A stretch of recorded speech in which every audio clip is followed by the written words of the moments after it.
Do we eat to live or live to eat?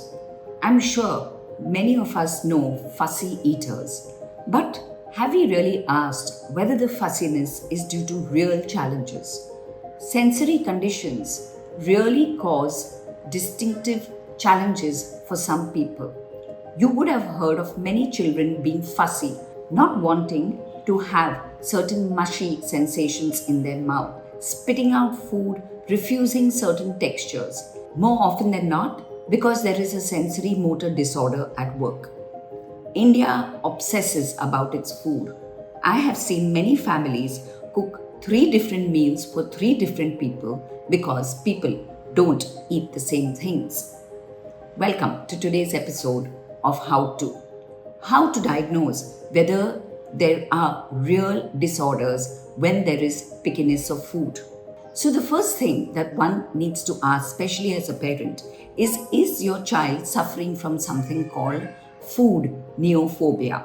It is a condition usually between the ages of 2 and 6 where children find it very hard to swallow certain tastes, certain textures, and find it extremely uncomfortable and distressing to have certain foods. This often requires a clear diagnosis of a sensory processing disorder to check what are the real reasons. More often than not, you will come across that a child is having some sensory motor processing problems which is leading to his or her pickiness.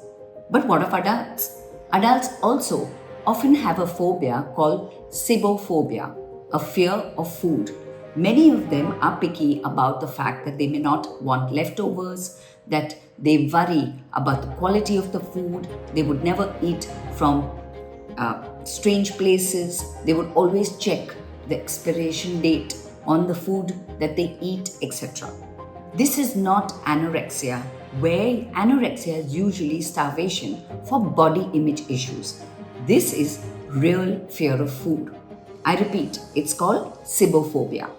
In today's episode of How to Diagnose Picky Eating, it is important for you to ask yourself some things before you decide to blame yourself or your children for food conditions.